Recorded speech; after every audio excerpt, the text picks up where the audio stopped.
70வது question 22 carrot தங்கத்தின் சுத்த சதவீதம் என்ன? 22 கேரட் தங்கத்தின் சுத்த சதவீதம் என்ன அப்டின்னா, 91.6% அதான் போட்டோம்ல 22 கேரட் அப்டின்னாவே 91.6 அதாவது ஒண்ணுமே இல்ல. இது 22 கேரட்டா 22 இன்டு 4.166 போட்டீங்க அப்டின்னா 91.6ன்னு வரும். ஓகேவா? 91.6 வரும்.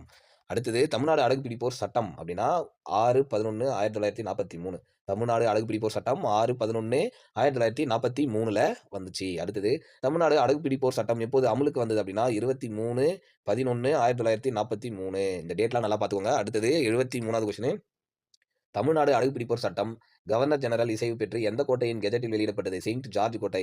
ஓகேங்களா? செயின்ட் ஜார்ஜ் கோட்டை. இந்த செயின்ட் ஜார்ஜ் கோட்டைக்கு இன்னொரு சிறப்பு என்ன அப்டின்னா, நம்போ இந்தியாவ ஆங்கிலேயர்கள் ஆட்சி செய்யும்போது, ஆங்கிலேயர்களால் முதலில் கட்டப்பட்ட கோட்டை என்ன அப்டின்னா, அது செயின்ட் ஜார்ஜ் கோட்டை. எங்க கட்டுனாங்க? சென்னையில கட்டுனாங்க. இப்ப நம்மளோட தலைமைச் செயலகம் எங்க இருக்கு அப்டின்னா, அந்த செயின்ட் ஜார்ஜ் கோட்டையில தான் இருக்கு. அதனால தான் நம்ம ஆளுங்க முதலமைச்சர் ஜெயிச்சு கோட்டைக்கு போறோம்னு சொல்லுவாங்க. ஓகேங்களா? அப்போ ஆங்கிலேயர்களால் இந்தியாவில் கட்டப்பட்ட முதல் கோட்டை செயின்ட் ஜார்ஜ் கோட்டை. இது ஒரு ஜிஎஸ் கொஸ்டின். அடுத்தது 74வது அடகு கடை உரிமம் பெற விரும்புவோர் ஃபார்ம் ஏ படிவத்தில் கீழ்காணும் யாருக்கு விண்ணப்பிக்க வேண்டும் அப்டின்னா, வட்டாட்சியருக்கு விண்ணப்பிக்கணும். யாருன்னா தாசில்தார். ஓகேங்களா? வட்டாட்சியருக்கு விண்ணப்பிக்கணும். அடுத்தது 75வது கொஸ்டின் ஒரு கருப்பு மணியின் பொது அளவு என்ன அப்டின்னா 2 எம்.எம். ஓகேங்களா? 2 எம்.எம். தான் ஆன்சர். ஒரு கருப்பு மணியின் பொது அளவு 2 எம்.எம். அதுக்கு மேல போச்சுன்னா, அது கல்ல எப்படி நம்ம அளவிடுறோமோ, அதே மாரி தான் அளவிடுவோம். இந்த வீடியோ உங்களுக்கு புடிச்சிருந்தா லைக் பண்ணுங்க, ஷேர் பண்ணுங்க. மறக்காம எந்த மிஸ்டேக்ஸ் இருந்தாலும் கமெண்ட் பண்ணுங்க. இது வந்து உங்களோட செமஸ்டருக்கு ரொம்ப யூஸ்ஃபுல்லா இருக்கும். Thank you friends.